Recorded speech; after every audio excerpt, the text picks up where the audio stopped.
সুরঞ্জনার বিয়ে আজ। চৌধুরী বাড়ির সবাই সেখানেই উপস্থিত। নুসরাত উঁচু পেট নিয়ে সুরঞ্জনার ঘরে বসে আছে বিছানায়।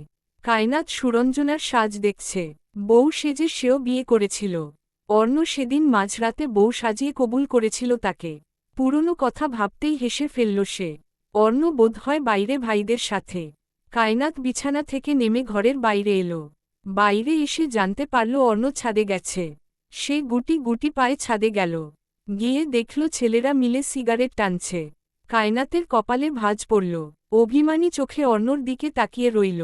অর্ণর পরনে আজ কালো পাঞ্জাবি। বউয়ের সাথে মিলিয়ে কালো রঙের পাঞ্জাবি পরেছে। অর্ণ সুরঞ্জনার এক কাজিনের সাথে কথা বলছিল। হঠাৎ ছাদের দরকার দিকে চোখ যেতেই কথা থামিয়ে দিল।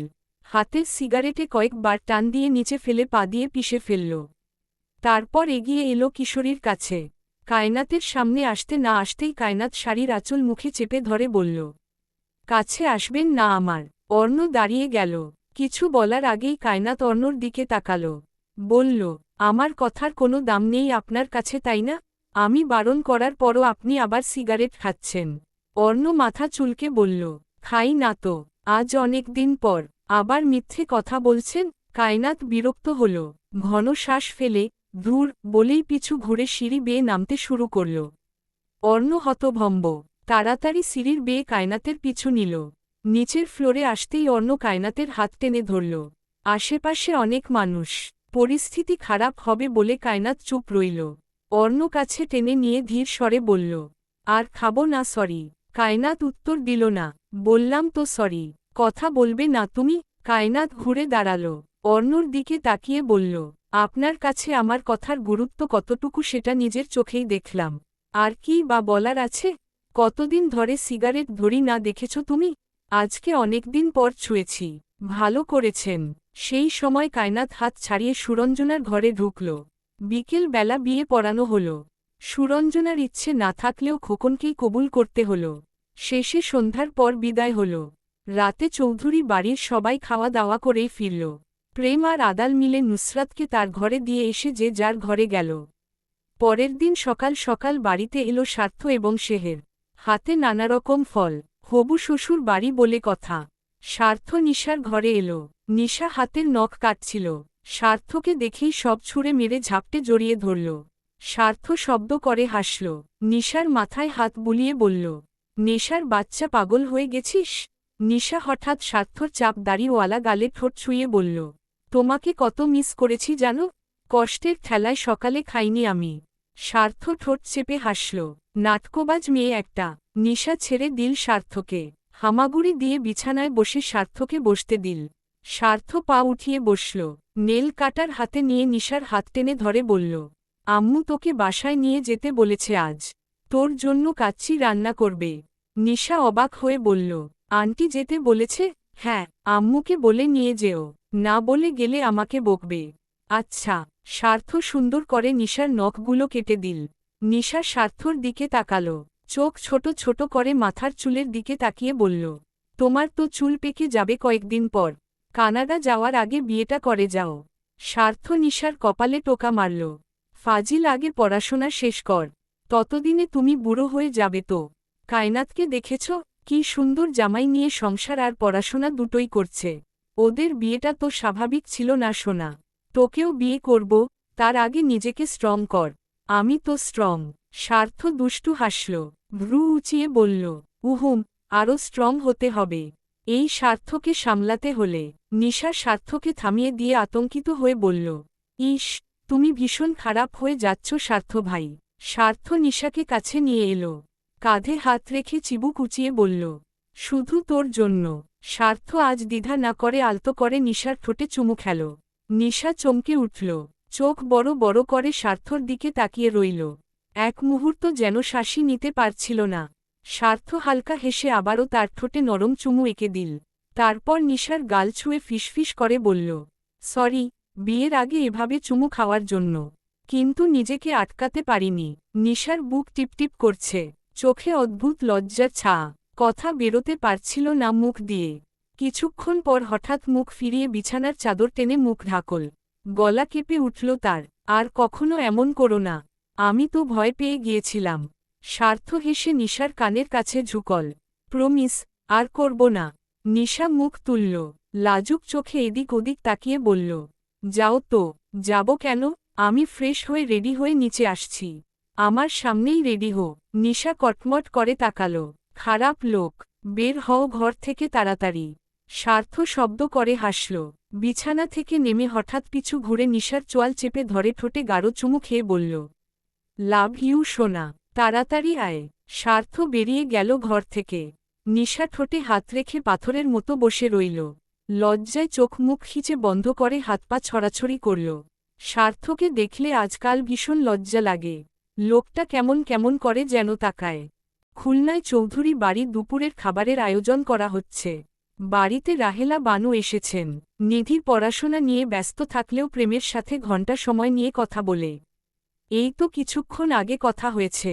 নাজনীন নিজের ঘরে ফ্লোরে বসে আছে পালঙ্কে হেলান দিয়ে। দৃষ্টি শূন্য। খানিকক্ষণ পরপর দীর্ঘশ্বাস বেরিয়ে আসছে বুক চিরে। বুকটা ভীষণ ভার হয়ে আছে। কাজে মন দিতে পারছে না। পাপ জানা সত্ত্বেও বারে বারে সেই পাপকেই বুকের ভেতর পুষে রাখতে ইচ্ছে হয়। হাতের মধ্যে একটা পুরনো ডায়েরি। সেটার শেষ পাতায় কিছু অসম্পূর্ণ লেখা। নাজনীন দৃষ্টি বুলাল সেখানে। জীবনটা বড্ড অদ্ভুত রাগিনী। মানুষ তার থেকেও বেশি অদ্ভুত। কেন জানো, আমি নাজনীন চৌধুরী, চাইলে অনেক কিছুই করতে পারি। কিন্তু তোমার মুখখানা যখন আমার চোখের সামনে ভেসে ওঠে তখন সবকিছু কেমন ঘোলাটে হয়ে যায়। মনে হয় এই বুঝি তুমি কোমরে হাত দিয়ে রাগ দেখিয়ে বলবে, নাজনীন ভাই, তুমি আমার একটা কথাও শোনো না। কেন কোমরে হাত রেখে আগের মতো রাগ দেখাও না রাগিনী? তোমাকে কতদিন এক পলক দেখি না। তৃষ্ণায় বুকটা হাহাকার করছে। আমি জানি তুমি অন্যের স্ত্রী, অন্যের অধিকার, অন্যের আমানত। তুমি আমার জন্য অবাধ্য, হারাম, পাপ, অন্যায়। তবুও এই পাপ আমার পিছু ছাড়ছে না। যন্ত্রণা হয় রাগিনী, বড্ড ব্যথা হয় এই মনে। আমি বোধ হয় এই হাহাকার, দহন নিয়েই দুনিয়ার মায়া ত্যাগ করব। খোদার কাছে কসম করেছি, এই সংক্ষিপ্ত জীবনে রাগিনী রানী ছাড়া অন্য কোনো নারীর স্থান দেব না। তুমিহীনা সব পাপ আমার জন্য। পরের জন্মে তুমি আমার হয়ে এসো রাগিনী। একতরফা ভালোবাসার বিচ্ছেদ যে বড্ড যন্ত্রণাদায়ক। এই মৃত্যু সমান কষ্ট আমি আর সইতে পারব না। খুব সুখী হও। মৃত্যুর আগে শুধু একবার দেখা দিও রাগিনী। শুধু একবার মন ভরে তোমায় দেখতে দিও। শুধু একবার। ঘরের জানালার পর্দা বাতাসে উড়ে এসে বাড়ি খাচ্ছে দরজার সাথে। নাজনীনের চোখের কোণায় পানি। শূন্য দৃষ্টি খানা জানালার দিকে তাক করে বিড়বিড় করে বলল, শুধু একবার দেখা দিও রাগিনী। মনটা ভরে শেষবার তোমায় দেখতে চাই। দেখা দিও। দরজায় ঠক ঠক শব্দ হওয়ায় সে ঘাড় ঘুরিয়ে দরজার দিকে তাকাল। বাইরে থেকে রেখা বেগমের কণ্ঠস্বর ভেসে আসছে। নাজনীন কোনো উত্তর দিচ্ছে না বলে তিনি দরজা ঠেলে ভেতরে ঢুকলেন। ছেলেকে মেঝেতে বসে থাকতে দেখে বুকটা কামড়ে ধরল। ধীর পায়ে এগিয়ে এসে ছেলের পাশে বসতেই নাজনীন মায়ের কোলে মাথা রাখল। ভরা চোখে মায়ের দিকে তাকিয়ে বলল, আম্মা, আমার বুকে বড্ড যন্ত্রণা হয়। তুমি একটু দোয়া পড়ে দিবে? রেখা বেগম হাত দিয়ে ছেলের চোখের পানি মুছে দিলেন। এভাবে আর কত বাবা, সে তোর ভাইয়ের বউ। এটা কেন বুঝতে চাইছিস না? বুঝব না কেন? আমি তো তার সুখী সংসারের জন্য আল্লাহর কাছে দুহাত তুলে দোয়া করি আম্মা। সেই সুখী হোক, দুনিয়ার সব সুখ তার হোক। খুব কষ্ট হচ্ছে, খুব। এত কষ্ট তোমার হলে তুমি বেঁচে থাকতে পারতে না আম্মা। খুব কষ্ট হয়। রেখা বেগম ছেলের মাথায় হাত বুলিয়ে দিলেন। ধরা গলায় বললেন, আব্বা, কখনো তার নামে বদদোয়া দিস না। মেয়েটার কপাল এমনিতেই খারাপ। কখনো সুখের মুখ দেখিনি। বিয়ের পর যদি একটু সুখ হয় তাহলে ক্ষতি কি? নাজনীন মুচকি হাসল। আম্মা, তোমার ছেলে কি এতই খারাপ? পুরো দুনিয়া তার বিরুদ্ধে গেলেও আমি তার পাশে থাকব। রেখা বেগম গর্ব করে হাসলেন। নাজনীনের চোখ ভিজে আসছে। বারবার শুকনো ঢোক গিলেও যেন চোখের পানি আটকাতে পারছে না। মায়ের কোলে মুখ লুকিয়ে বলল, আম্মা, আমার ধৈর্যে কুলায় না। আল্লাহ আমার সাথে বেইমানি করল। আমার হৃদয় এমনভাবে ভাঙল, যেটা জোড়া লাগানো অসম্ভব। এই দুঃখ নিয়ে কিভাবে জীবন পার করব আম্মা? রেখা বেগম ঠোঁট ভেঙে কেঁদে উঠলেন। নাজনীন ফের বলল, তাকে মনে করাও পাপ আম্মা। যাকে আমি কখনো ভুলতেই পারব না তাকে আমার থেকে ছিনিয়ে নেয়া কেন হলো? আমি কি আল্লাহর কাছে অভিযোগ করতে পারব না আম্মা? চুপ কর নাজনীন, বাচ্চাদের মতো কথা বলিস না। তোর দাদা শুনতে পেলে কেলেঙ্কারি ঘটে যাবে। নাজনীন চুপ করে গেল, মায়ের কোলে মাথা রেখেই চোখ বন্ধ করল। এই তো জীবন, কেউ পেয়েও অবহেলা করে আর কেউ না পেয়ে যন্ত্রণায় কাতরায়। কে জানে কি লিখে রেখেছেন আল্লাহ তার ভাগ্যে। কাল অর্ণর ফ্লাইট, সব কিছু গুছিয়ে রেখেছে সে। কায়নাত হাঁটুতে মুখ ঠেকিয়ে তাকিয়ে আছে অর্ণর দিকে। অর্ণ কিছু জিনিস গুছিয়ে ব্যাগে রাখছে, গম্ভীর মুখে সকল কাজ করে যাচ্ছে। কায়নাত দীর্ঘশ্বাস ফেলে চোখের পানি মুছল, জোরপূর্বক ঠোঁটে মৃদু হাসি টেনে বলল, লাট সাহেব তাহলে চলেই যাচ্ছেন? অর্ণ উত্তর দিল না। কায়নাত ফের শুধোয়, নিজের যত্ন নিবেন, খেয়াল রাখবেন নিজের। সেখানে গিয়ে আবার কায়নাতকে ভুলে যাবেন না যেন। অর্ণ চোখ তুলে তাকাল, মেয়েটার চোখ মুখ ফুলে গেছে কান্নায়। অর্ণ শুকনো ঢোক গিলে কাজে মন দিয়ে বলল, তুমি নিজের যত্ন নিবে ইডিয়ট। ঠিক সময় মতো ঔষধ খাবে। পড়াশোনায় কোনো বাহানা চলবে না। কায়নাত মাথা নাড়ল। অর্ণ সব কিছু গুছিয়ে বিছানায় এসে কায়নাতের পাশে বসল, অথচ একবারও কায়নাতের চোখের দিকে তাকাল না। কায়নাত আর ঘাটল না অর্ণকে। বালিশ ঠিক করে মাথা রেখে চোখ বন্ধ করল, অথচ চোখে ঘুম নেই। অর্ণ ঘরের লাইট বন্ধ করে পাশে শুল। কায়নাতকে টেনে বুকের সাথে চেপে ধরে মাথায় চুমু এঁকে বলল, আজ রাতটা বুকের মাঝে লুকিয়ে রাখি আপনাকে। কায়নাত ঠোঁট কামড়ে নিঃশব্দে ফুঁপিয়ে উঠল। অর্ণ বুঝেও চুপ রইল, এমনভাবে জড়িয়ে ধরল যেন এই ছোঁয়াই হবে শেষ ছোঁয়া। কায়নাত কান্নারত কণ্ঠে ফিসফিসিয়ে বলল, পুরো পৃথিবী আমায় আজীবন দুঃখই দিয়ে এলো। সব শেষে কবুল করলাম, দুঃখই আমার জীবন। অর্ণ চোখ বন্ধ করল, বুকের ভেতর কামড়ে ধরেছে তার। কি করে এই মেয়েকে বুঝাবে তার অনুভূতি? সে তো ইচ্ছে করে যাচ্ছে না, কায়নাতের ভালোর জন্যই যাচ্ছে। রাত পেরোল, ভোরের আলো ফুটতেই কায়নাতের ঘুম ভেঙে গেল। শরীর ভালো না থাকায় নামাজ পড়া হয় না অনেক দিন ধরে। পিটপিট করে চোখ খুলতেই বুকটা খা খা করে উঠল। পুরো ঘর শূন্য, অর্ণ নেই। আজ পাশে অর্ণর দেহ খানা নেই, ঘরের দরজা চাপানো। অর্ণর একটা জিনিসও নেই ঘরে। কায়নাত বালিশে মুখ চেপে হুহু করে কেঁদে উঠল, বুক চাপড়ে বিড়বিড় করল। সব শেষে শূন্যনায় নিজেকে ভাসাতে হল। ভালোবাসা পেয়েও হারিয়ে ফেলল সে। ভালোবাসার মানুষটা আর নেই, চলে গেছে বহুদূরে। একটাবারের জন্য বলেও গেল না। কায়নাত উঠে বসল। অর্ণর ফ্লাইট তো সকালে নয়, তবুও লোকটা সকাল সকাল বেরিয়ে গেছে। সে বিছানা থেকে নেমে বারান্দার দিকে হাঁটা ধরল। শাড়ির আঁচল মেঝেতে গড়াচ্ছে, এলোমেলো চুল। চোখে পানি নিয়ে বারান্দার দরজা খুলে দিতেই ঠান্ডা বাতাস ছুঁয়ে দিল তার সারা সর্বাঙ্গ। চোখ বন্ধ করে লম্বা শ্বাস টানল কায়নাত। কষ্টগুলো গলায় আটকে আছে, না গিলতে পারছে আর না ফেলতে পারছে।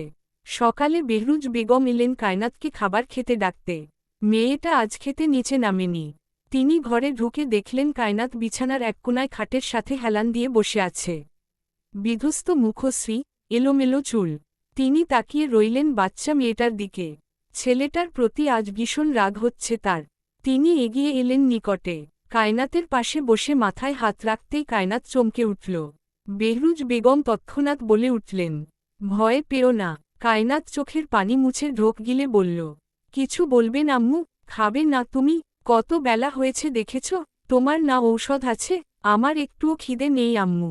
আমার ভীষণ ঘুম পাচ্ছে, একটু ঘুমাই আমি। তা বললে হয়, খেতে হবে মা। কায়নাত মানা করল সে খাবে না মানে খাবেই না। বেহরুজ বেগমও ছাড়লেন না, জোর করে ওয়াশরুমে নিয়ে গিয়ে ফ্রেশ করিয়ে আনলেন। নিচে গিয়ে খাবার নিয়ে এসে নিজে খাইয়ে দিলেন। ঔষধ দিয়ে চলে যেতেই কায়নাত দরজা লাগিয়ে বিছানায় এসে চোখ বন্ধ করল।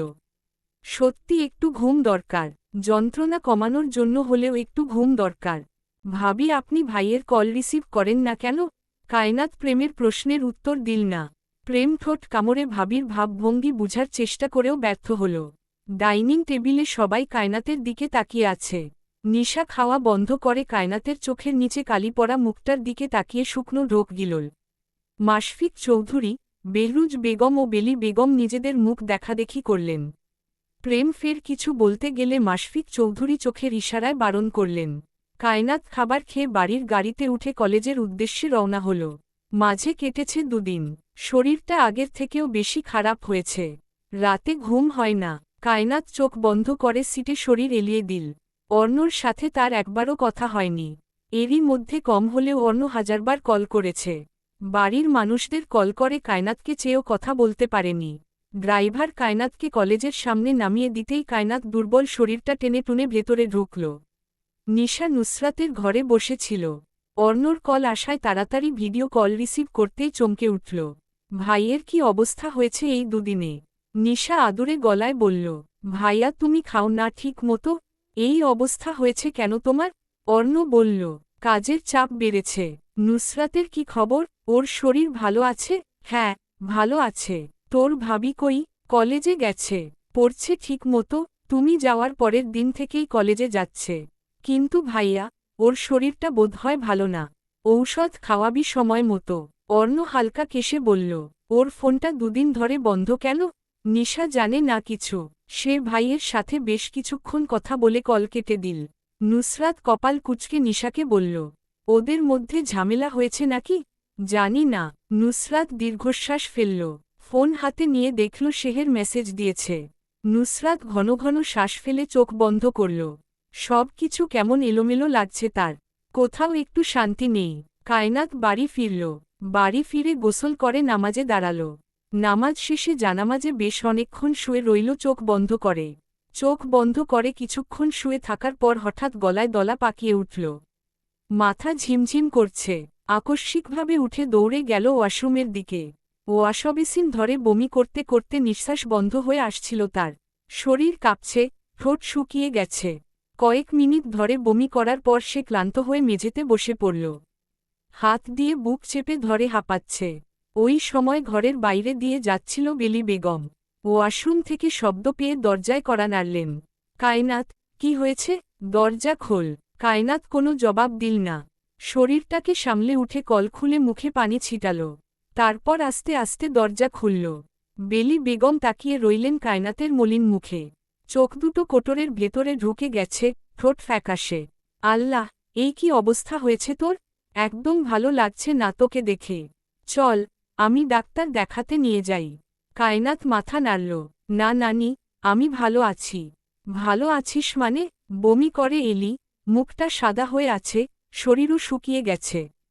কায়নাত দুর্বল কণ্ঠে বলল, আপনি দয়া করে কাউকে বলবেন না।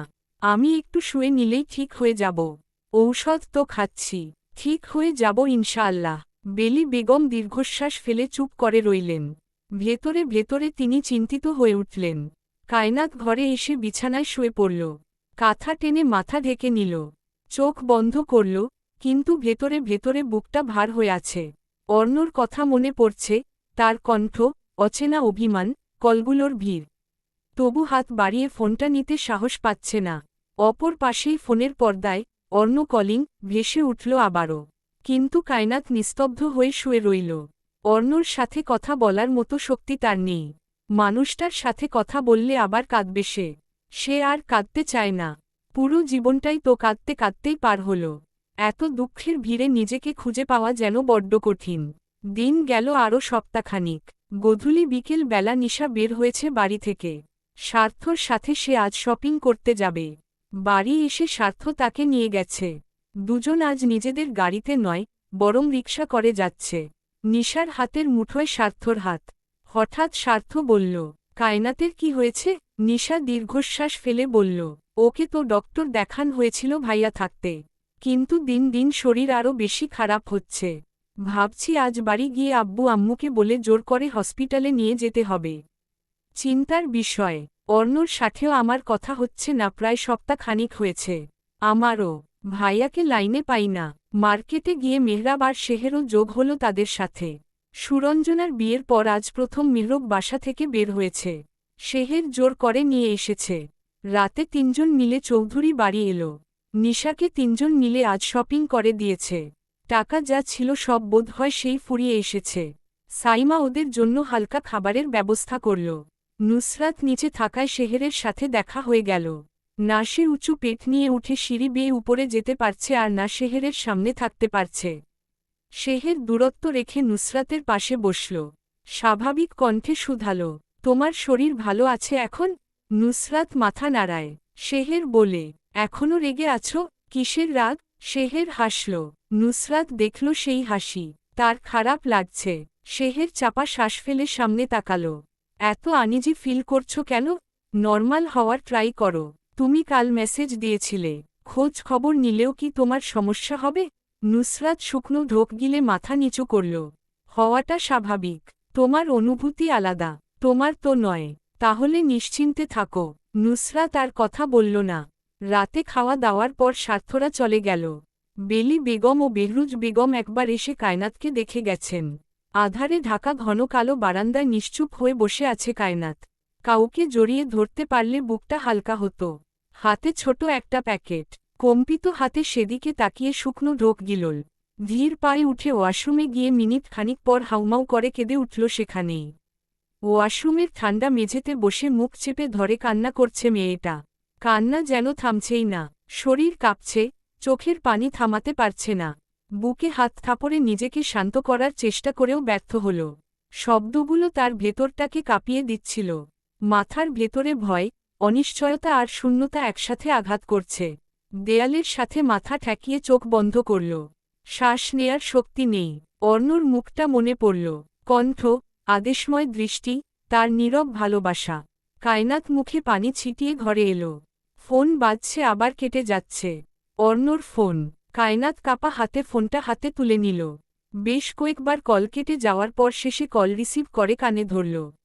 ধপ করে মেঝেতে বসে মুখ চেপে ফুপিয়ে উঠল। সে কান্নায় কোনো শব্দ নেই, শুধু আছে যন্ত্রণা। অর্ণও চুপ রইল, একটা কথাও বলল না। মিনিট খানিক পর কায়নাত কান্নাগুলো গিলে ফেলে ধরা গলায় বলল, লাট সাহেব। এতগুলো দিন পর কায়নাতের ভাঙা কণ্ঠস্বর শুনতে পেয়ে বুকটা ব্যথায় ফেটে যাচ্ছে। ছটফট করছে এক পলক দেখার জন্য। কায়নাত হাত দিয়ে মুখ চেপে ধরল। ওপাশ থেকে অর্ণ বলল, যান। কায়নাত কল কেটে দিল। অর্ণর কথা শোনার মতো অবস্থায় নেই সে। বুকে ব্যথায় শ্বাস আটকে আসছে। অর্ণর কল এসে আবার বারে বারে কেটেও গেল। কিন্তু কায়নাত একবারও সেদিকে তাকাল না। রাগের বশে ফোন তুলে ছুঁড়ে মারল দেয়ালে। পরের দিন দুপুর গড়িয়ে বিকেল নামতেই নুসরাতের ব্যথাসহ্যের বাইরে চলে গেল। চৌধুরী বাড়িতে হুলস্থুল কাণ্ড বেঁধে গেল। বেহরুজ বেগম, বেলি বেগম, নিশা সবাই মিলে তাড়াহুড়ো শুরু করলেন। বেলি বেগম তড়িঘড়ি করে নুসরাতের মাথায় পানি ছিটালেন। কিন্তু মেয়েটির শ্বাস কেঁপে কেঁপে উঠছে। বুকের মধ্যে যন্ত্রণা জমাট বেঁধেছে। কায়নাত বারান্দায় বসেছিল নিস্তব্ধ হয়ে। চিৎকার চেঁচামেচি শুনে ঘর থেকে বেরিয়ে এলো। নুসরাতের অবস্থা দেখে মুহূর্তেই মুখটা সাদা হয়ে গেল। পায়ের তলা থেকে মাটি সরে যাচ্ছে যেন। নিশা বোনের যন্ত্রণা দেখে কেঁদে ফেলল। নানি, আপুকে দ্রুত গাড়িতে ওঠাও। কায়নাত কেঁপে ওঠা হাত বাড়িয়ে নুসরাতকে সামলাতে এগিয়ে এলো। কণ্ঠ কাঁপছে, তবুও বলল, কিছু হবে না, ইনশাআল্লাহ কিছু হবে না। তুমি শক্ত হও আপু। হাসপাতালে পৌঁছানোর পর ডাক্তাররা দ্রুত নুসরাতকে ভেতরে নিয়ে গেলেন। বাইরে দাঁড়িয়ে বাকিরা একেকজন একেক রকম উৎকণ্ঠায় ডুবে রইল। নিশা মুঠো ফোন আঁকড়ে ধরেছে। অর্ণকে কল দেবে কি দেবে না এই দ্বিধায় ভুগছে। শেষ পর্যন্ত সাহস করে কল দিল। ওপাশে কিছুক্ষণ নিস্তব্ধতা, তারপর অর্ণর কণ্ঠ ভেসে এলো। হ্যালো। নিশার কণ্ঠ ভেঙে এলো। আপুকে হাসপাতালে আনা হয়েছে। ডেলিভারি হবে আজ। ফোনের ওপাশে আর কোনো শব্দ নেই, শুধু চাপা শ্বাস। অর্ণ কি বলল কিছু শোনা গেল না। নিশা কল কেটে দিতেই প্রেম নিশাকে বুকে জড়িয়ে ধরে মাথায় হাত রেখে বলল, কিছু হবে না, কাঁদছিস কেন? হাসপাতালের করিডোরে কায়নাত চুপচাপ দেয়ালের সাথে মাথা ঠেকিয়ে বসেছিল। মনে হল শরীরটা আর ধরে রাখা যাচ্ছে না। মুহূর্তে চোখ ভিজে উঠল। আল্লাহ যেন নুসরাতকে নিরাপদ রাখেন এই দোয়াটাই ঠোঁটে ঝরছিল বারবার। ডেলিভারি রুমের আলো জ্বলছিল প্রবল। ভেতর থেকে একটার পর একটা নার্স বেরোচ্ছে, আবার ঢুকছে। বাহিরে উদ্বেগ জমাট বেঁধেছে। অবশেষে ঘণ্টাখানিক পর দরজা খুলে ডাক্তার বের হলেন। মুখে এক ফালি হালকা হাসি। মা আর সন্তান দুজনই সুস্থ আছে। এই খবর শোনার সাথে সাথে নিশা বেলি বেগমকে জড়িয়ে ধরল। বেহরুজ বেগমের চোখ বেয়ে পানি নেমে এলো। মাশফিক চৌধুরী দীর্ঘ নিঃশ্বাস ফেললেন। ডক্টর বললেন নুসরাতের ছেলে হয়েছে। নর্মাল ডেলিভারি হয়েছে। বেহরুজ বেগম আদালকে জড়িয়ে ধরে ডুকরে উঠলেন। ভয়ে পেয়েছিলেন তিনি। আদাল মাকে সান্ত্বনা দিয়ে বলল, কাঁদছ কেন? খুশির দিনে কাঁদতে নেই। বাচ্চাকে নিয়ে আসা হলো একটু পর। সবার প্রথমে বাচ্চাকে প্রেম কোলে নিল। প্রেমের চোখে পানি চিকচিক করছে। কম্পিত ঠোঁটে বাচ্চাটার কপালে ঠোঁট ছুঁয়ে দিতেই চোখের পানি গড়িয়ে বাচ্চাটার কপালে পড়ল। আলতো করে বুকে মিশিয়ে বলল, আমাদের ছেলে, আমার কলিজার টুকরা বোনের নারী ছেঁড়া অংশ। আমার আমার জান। বাচ্চাটা তাকিয়ে আছে নীরব চোখে। প্রেম বাচ্চাদের মতো কেঁদে উঠল। ডান কানের কাছে আজান দিয়ে লম্বা শ্বাস টানল। ওই সময় সিঁড়ির দিক দিয়ে দৌড়ে এলো শেহের। এলোমেলো চুলে হাঁপাতে হাঁপাতে নিকটে এগিয়ে আসতেই বাচ্চাটা শব্দ করে কেঁদে উঠল। শেহের চমকে প্রেমের বুকে মিশিয়ে রাখা বাচ্চাটার দিকে তাকাল। বুকটা কেমন করে উঠল। বেলি বেগম প্রেমের কাছ থেকে নিজের কোলে তুলে নিলেন। একে একে সবাই বাবুকে কোলে নিয়ে দেখল। শেষে শেহেরও নিল। কুটুর কুটুর চোখে শেহেরের ছলছল চোখে তাকিয়ে রইল। পা নাড়াচ্ছে বাচ্চাটা। কায়নাত বসে আছে এখনো, স্থির চোখে পুরো ঘটনা দেখছে। বাচ্চাকে এখনো কোলে নেয়নি সে। বেহরুজ বেগম বাবুকে নিয়ে এলেন কায়নাতের কাছে। পাশে বসে বললেন, নিতে পারবে? কায়নাত শুকনো ঢোক গিলে মাথা নাড়ল। বেহরুজ বেগম কায়নাতের কোলে দিয়ে কায়নাতের দিকে তাকালেন। কায়নাত ঠোঁট কামড়ে কান্না আটকে রেখেছে। কি যেন দোয়া পড়ে বাবুর মাথায় ফু দিয়ে বলল, মানুষের মতো মানুষ হও বাবা। নুসরাতকে বাড়ি নিয়ে আসা হলো তার পরের দিন সকালে। কবিতারা সবাই এসেছে বাবুকে দেখতে। নুসরাতের পাশে ছোট্ট সোনা ঘুমিয়ে আছে শান্ত হয়ে। ঘর ভর্তি মানুষ কথায় ব্যস্ত। সবাই সেখানে উপস্থিত থাকলেও কায়নাত নেই সেখানে। কায়নাত অর্ণর ঘরে বিছানায় শুয়ে আছে। চোখ দুটো খুলে তাকিয়ে আছে উপরে। চারপাশটা ভীষণ শান্ত। কায়নাত উঠে বসল। হঠাৎ দরজায় শব্দ হওয়ায় উঠে গিয়ে দরজা খুলে দিল। চমকে সামনে তাকাতেই তাল সামলাতে না পেরে পড়ে যেতে নিলেই অর্ণ ধরে ফেলল ওকে। হতবাক হয়ে কায়নাতের দিকে তাকিয়ে রইল। কি অবস্থা হয়েছে মেয়েটার? শুকিয়ে পুরো কাঠ হয়ে গেছে। কায়নাত অবাক চোখে অর্ণকে দেখে বলল, আপনি? অর্ণ কায়নাতকে ধরে সোফায় নিয়ে গিয়ে বসাল। ব্যস্ত হাতে কায়নাতের আনন মুঠোয় নিয়ে বলল, কি অবস্থা করেছ নিজের? এই মেয়ে ঠিক আছো তুমি? কায়নাত ঠোঁট ভেঙ্গে কেঁদে উঠল। ঝাপটে জড়িয়ে ধরে হাউমাউ করে কেঁদে উঠল। অর্ণ পিঠে আলতো হাত বুলিয়ে বলল, শান্ত হও, এসেছি তো আমি। কায়নাত যেন কোনো কথাই শুনল না। কাঁদতে কাঁদতে এক সময় বলল, কেন এসেছেন আপনি? অর্ণ উত্তর দিল না। কায়নাতকে নিজের থেকে ছাড়িয়ে চোখের পানি মুছে দিয়ে বলল, কি হাল করেছ নিজের? নিজের দিকে একবার তাকিয়ে দেখেছ কি অবস্থা হয়েছে? কায়নাত মাথা নিচু করে লম্বা শ্বাস টানল। অর্ণ উঠে দাঁড়াল। সে এসেছে খানিকক্ষণ আগে। এসেই আগে নুসরাতের সাথে দেখা করেছে। কায়নাতকে যখন খুঁজে পায়নি তখন নিশা বলেছে কায়নাত ঘরেই আছে। কায়নাত বলল, আপনি ফ্রেশ হয়ে আসুন। অর্ণ বলল, ঠিক আছে, কান্না থামাও মেয়ে। আমি অনেক টায়ার্ড, ফ্রেশ হয়ে তারপর আসছি। অর্ণ ফোনটি টেবিলের উপর রেখে কাবার্ডের নিকট এগিয়ে গেল। কাবার্ড খুলে কাপড়ের ভাঁজে হাত দিতেই সেখান থেকে একটা ছোট প্যাকেট নিচে পড়ে গেল। অর্ণ মাথা ঝুঁকিয়ে নিচে তাকিয়ে প্যাকেটটা হাতে নিয়ে চমকে উঠল। ঘাড় ঘুরিয়ে কায়নাতের দিকে তাকিয়ে প্যাকেট খুলতেই আকাশ ভেঙে পড়ল যেন। প্রেগন্যান্সি টেস্ট কিটে স্পষ্ট লাল দুইটা লাইন জ্বলজ্বল করছিল। বাকরুদ্ধ হয়ে কিছুক্ষণ সেদিকে তাকিয়ে চোখ বন্ধ করে শুকনো ঢোক গিলল। ফের অর্ণর চোয়াল শক্ত হল।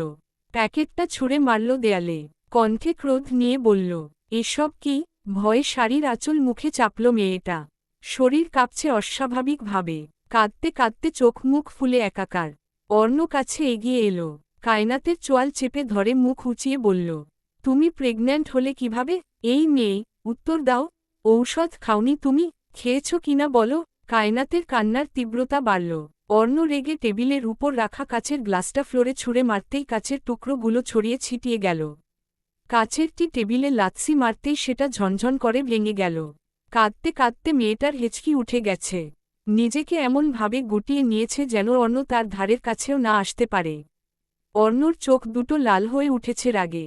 কায়নাত মেঝেতে বসে আঁচল দিয়ে মুখ ঢাকল।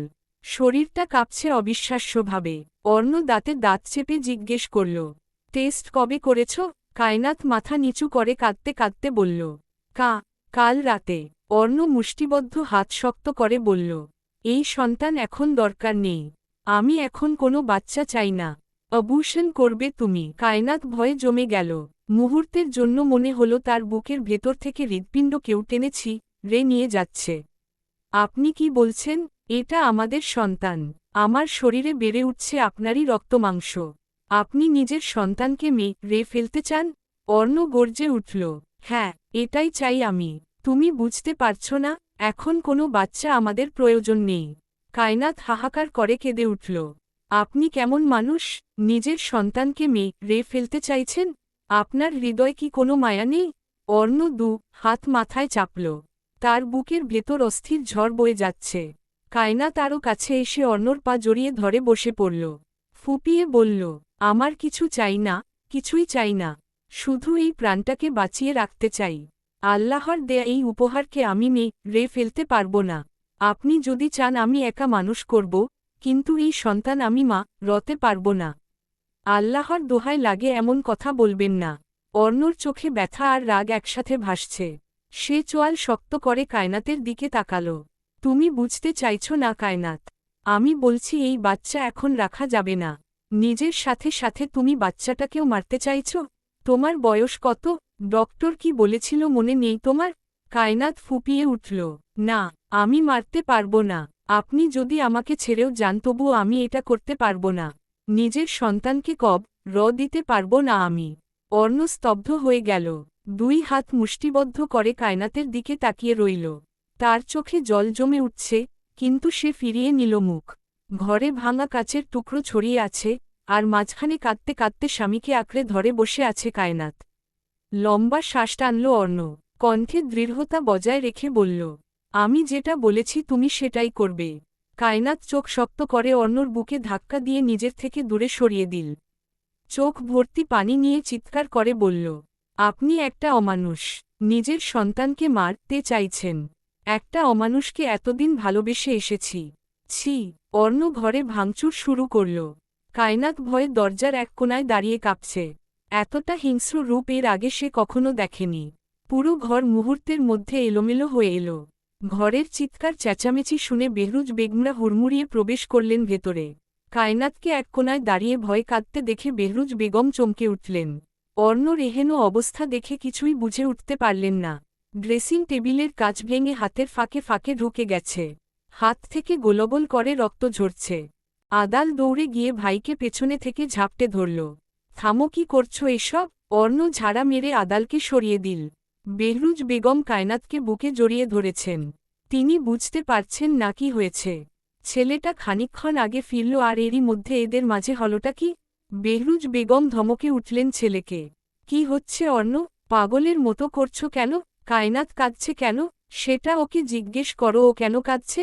বেহরুজ বেগম কায়নাতের চোখের পানি মুছে দিয়ে বললেন, কি হয়েছে মা, তুমি কাঁদছ কেন? অর্ণ বকেছে নাকি মেরেছে? কায়নাত ভীতু চোখে অর্ণর রক্ত লাল চোখখানা দেখে ফুপিয়ে উঠে বলল, আমি প্রেগন্যান্ট। সবার চোখ আকারে বড় হয়ে গেল। নিশা মুখে হাত চেপে ধরল। বেহরুজ বেগম বাকরুদ্ধ এহেন খবর শুনে। সবাই কেমন থমকে গেল। অর্ণ ফ্লোরে কিছু একটা ছুঁড়ে মারতেই নীরবতা ছিন্ন হল। রাগে শরীর কাঁপছে তার। বেহরুজ বেগম হতবাক হয়ে বললেন, এত তাড়াতাড়ি? তুমি শিওর? কায়নাত মাথা ঝাঁকায়। এই বয়সে কনসিভ করাটা একদমই উচিত হয়নি কায়নাত। তার মধ্যে তোমার শরীর ভালো নয়। কায়নাত ঠোঁট ভেঙে কেঁদে উঠল। বেহরুজ বেগমের হাত মুঠোয় নিয়ে বলল, আপনার ছেলে এই বাচ্চা রে ফেলতে চাইছে। আমি পারব না এটা করতে। আমার সন্তানকে আমি করতে পারব না মা।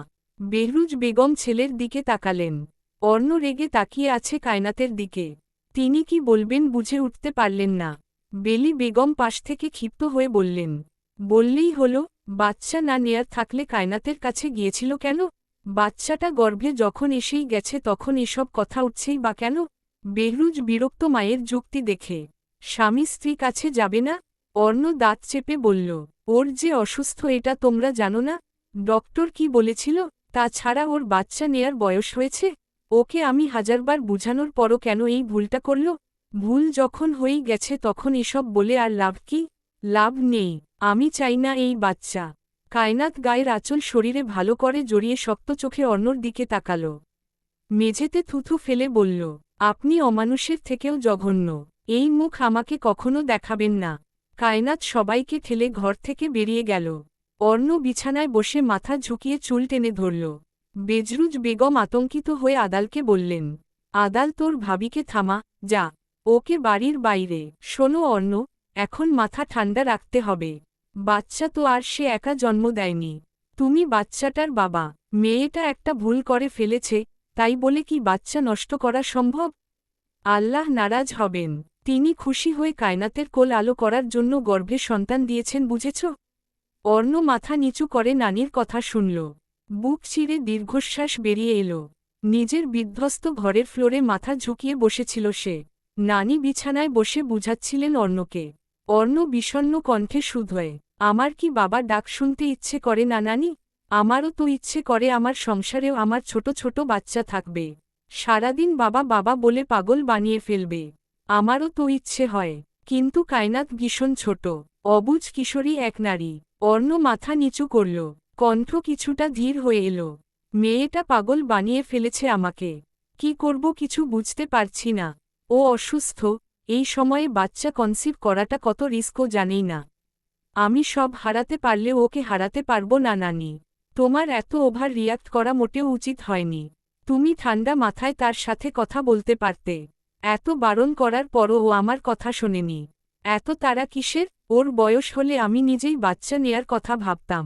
ছোট মানুষ, ভুল হয়ে গেছে। আমি কি করব নানি? আমার যে ভীষণ লোভ যাচ্ছে বাচ্চাটার মুখে একবার বাবা ডাক শুনতে। কিন্তু আমি চাই না আমার বউয়ের কিছু হোক। কায়নাত সবার আগে, তারপর বাচ্চা। যে বাচ্চা জন্ম দিতে আমার বউয়ের ক্ষতি হয় সেই বাচ্চা দিয়ে আমি কি করব বলো? আমি বাবা হব এটা তো খুশির খবর, কিন্তু স্বামী হিসেবে আমি বাবা হওয়ার খুশিটুকু উপভোগ করতে পারছি না। বেলি বেগম দীর্ঘশ্বাস ফেললেন। অর্ণ ফের বলল, আমি জানি ও কষ্ট পেয়েছে তাই আমার সাথে এমন ব্যবহার করেছে, কিন্তু আমারই বাকি করার আছে।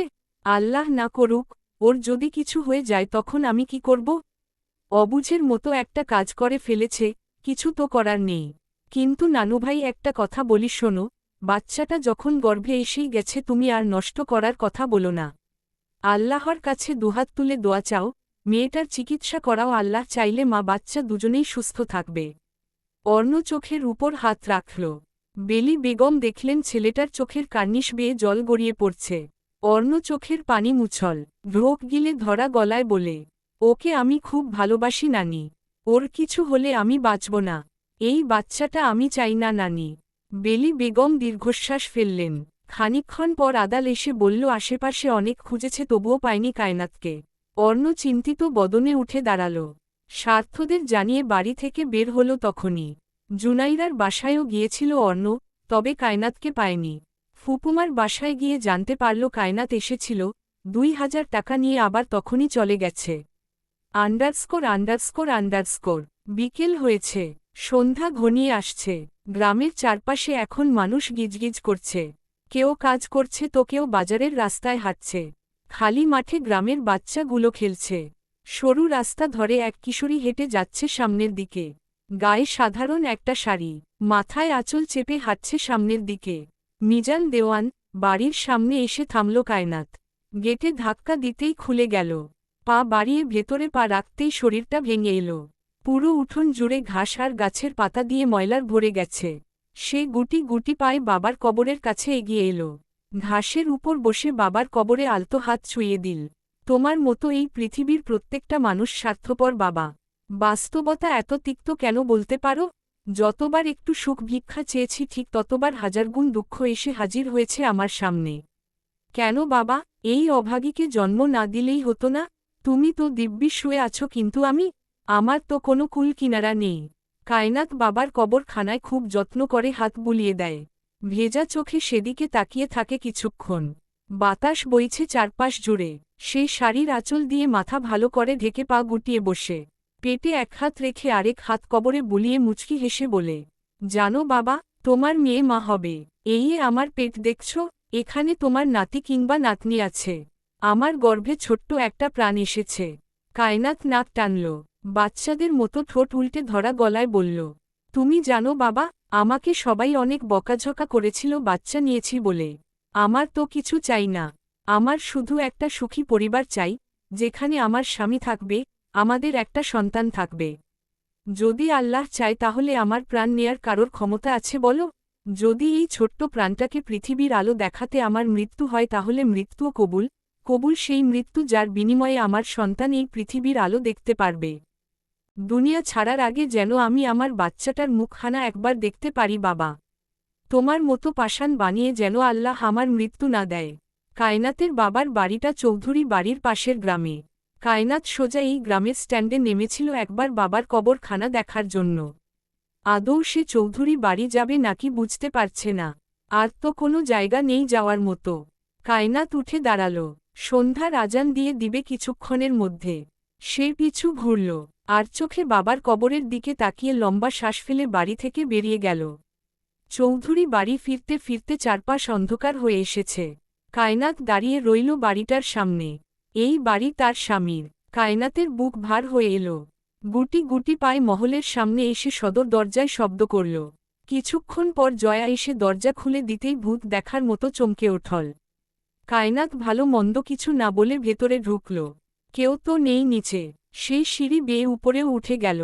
আগে যে ঘরে সে থাকত সেই ঘরের খিল খুলে ভেতরে ঢুকে ভেতর থেকে দরজা লাগিয়ে দিল। জয়া হতভম্ব। কি হলো এটা? কায়নাত এসেছে নাকি চোখে ভুল দেখল? সে দরজা আটকে দৌড়ে দাদির ঘরে গেল। আতিয়া বেগম তাজবিহ হাতে নিয়ে ঘরে পায়চারি করছিলেন। জয়ার আগমনে স্থির হয়ে দাঁড়ালেন। কি হয়েছে? জয়া হাঁপিয়ে উঠে বলল, দাদি, কায়নাত এসেছে। চমকে উঠলেন তিনি। কায়নাত? হ্যাঁ, ওর ঘরে গিয়ে দরজা বন্ধ করে দিয়েছে। আতিয়া বেগম তখনই ঘর থেকে বের হলেন।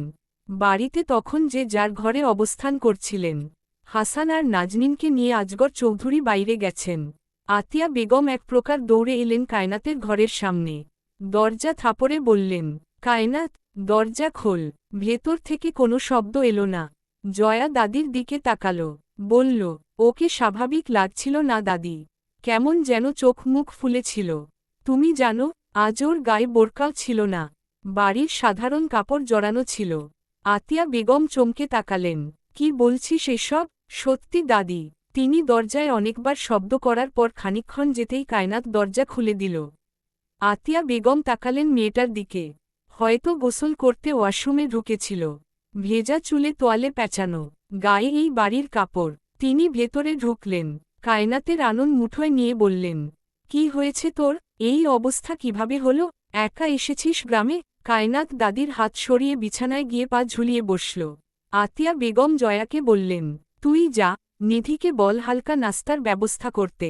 জয়া মাথা নাড়িয়ে দরজা চাপিয়ে বাইরে চলে যেতেই তিনি এগিয়ে এসে কায়নাতের পাশে বসলেন। কায়নাত দাদির দিকে তাকাল।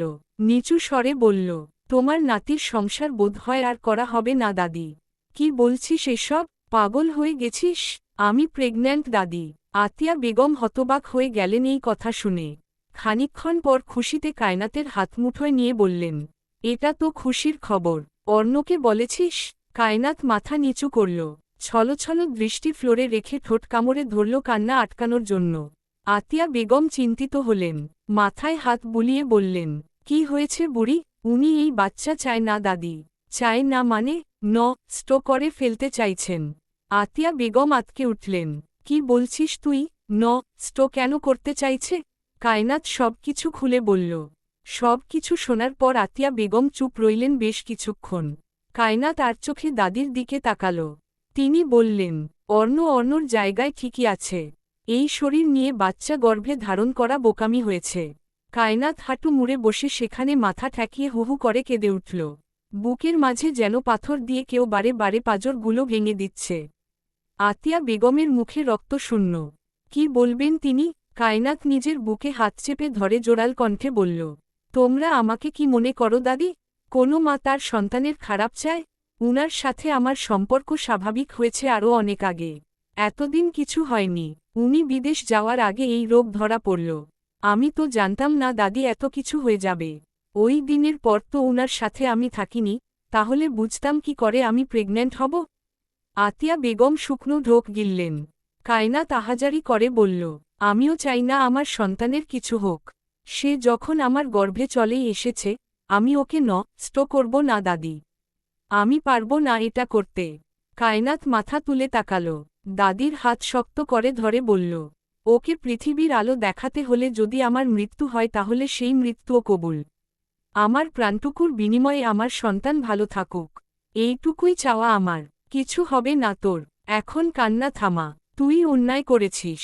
আমি ঔষধ খেতে বারণ করেছিলাম, তার মানে এই নয় ওর অনুমতি না নিয়ে তুই এসব করবি। আর আজকে কি করেছিস? কাউকে কিছু না বলে এখানে চলে এসেছিস। তোর মতো একটা মেয়ে এই কাজ কি করে করল? আমার মাথা ঠিক ছিল না দাদি। আতিয়া বেগম দীর্ঘশ্বাস ফেললেন। ফোন করে ঢাকায় জানানো দরকার। তার আগে রাতে খাওয়ার ব্যবস্থা করতে হবে। তিনি কায়নাতকে নিয়ে নিচে নেমে এলেন। বাড়ির সবাই অবাক হয়েছে কায়নাতকে দেখে। নাজনীনরা ফিরেছে সবে বাইরে থেকে। ডাইনিং টেবিলে কায়নাতকে দেখে যেন তার শ্বাস আটকে এলো। আজগর চৌধুরী এগিয়ে এসে কায়নাতের মাথায় হাত রেখে বললেন, তুই এখানে কখন এসেছিস? কায়নাত সালাম দিয়ে বলল, সন্ধ্যার পর এসেছি দাদা। অর্ণ কোথায়? সাথে কে এসেছে? আতিয়া বেগম স্বামীকে থামিয়ে দিয়ে বললেন, সব কথা এখানেই বলবে, আগে যাও পরিষ্কার হয়ে এসো। আজগর চৌধুরী তাই করলেন। নিজের ঘরের দিকে রওনা হতেই কায়নাত ভাতের প্লেটের দিকে তাকিয়ে রইল। গলা দিয়ে খাবার নামছে না। অর্ণ কি এখনও রেগে আছে? তাকে খুঁজছে কি সে? নিধি কায়নাতের পাশে বসেছে। কায়নাতকে খেতে না দেখে বলল, তাড়াতাড়ি খা, তোর সাথে আমার কথা আছে। লতা বেগম রান্নাঘর থেকে তরকারি এনে ডাইনিং টেবিলের উপর রেখে কিছুটা কড়া গলায় বললেন, 2 দিন পর পর আপদ এসে বাড়ি নোংরা করে। অসহ্য। শ্বাস আটকে এলো মেয়েটার। মুখে দেয়া ভাত আর গলা দিয়ে নামল না। চোখ থেকে ঝরঝরিয়ে চোখের পানি নেমে এলো। আতিয়া বেগম আজ আর চুপ থাকতে পারলেন না। টেবিলের উপর শব্দ করে ভাতের থালা নামিয়ে দাঁত কটমটিয়ে বললেন, ছোট বউ, তোমাকে আমার মানুষ বলতে আজ ঘৃণা লাগছে। তুমি আদৌ মানুষ তো? লতা বেগম শাশুড়ির কথায় যেন ফুঁসে উঠল। আপনি আমাকে অপমান করছেন মা? অপমান করলেও তোমাকে সম্মান জানানো হবে। কাকে আপদ বলছো তুমি? যাকে গর্ভে ধারণ করেছ তাকে? নিজের নারী ছেঁড়া সন্তানকেই চিনতে পারলে না তুমি? মা হওয়ার যোগ্যতা আদৌ আছে তোমার? লতা বেগম স্তব্ধ চোখে শাশুড়ির দিকে তাকালেন। আতিয়া বেগম ছি ছি করে বললেন, তোমাকে আমার ছেলের বউ করে এনেই ভুল করেছি আমি? কায়নাত ফুপিয়ে উঠে মুখে হাত রাখল। জয়া খাবার খাওয়া ছেড়ে দাদির দিকে অবিশ্বাস্য চোখে তাকাল। কায়নাত তার মায়ের পেটের মেয়ে, এটাই তো বললেন তিনি? লতা বেগম কায়নাতের দিকে তাকিয়ে কম্পিত কণ্ঠে বললেন, আপনি কি বলছেন মা? আতিয়া বেগম গর্জে উঠলেন, এখনও বুঝতে পারছ না আমি কি বলছি? যার দ্বারা মাতৃত্বের স্বাদ পেয়েছিলে সেই এই অভাগী। চিনতে কষ্ট হচ্ছে? লতা বেগম দুপা পিছিয়ে গেলেন। কায়নাতের নত মাথার দিকে তাকিয়ে বললেন, ও আবার আমার সংসার খেতে এসেছে? বাপকে খেয়ে শান্তি হয়নি? কায়নাত চোখ তুলে তাকাল। ঝাপসা চোখে জন্মদাত্রীর বদনখানা দেখে বলল, আপনার সংসার খেতে আসিনি আমি। কখনো দাবিও করিনি আমি আপনার সন্তান। যে মা নিজের সন্তানকে সন্তান বলে পরিচয় দেয় না, সেই মাকে আমি কেন মায়ের পরিচয় দিতে যাব? মরে গেছি নাকি বেঁচে আছি সেটাই তো কোনোদিন খোঁজ খবর নিয়ে দেখেননি। আপনি ভাবলেন কি করে আপনার সংসার নষ্ট করতে এসেছি আমি?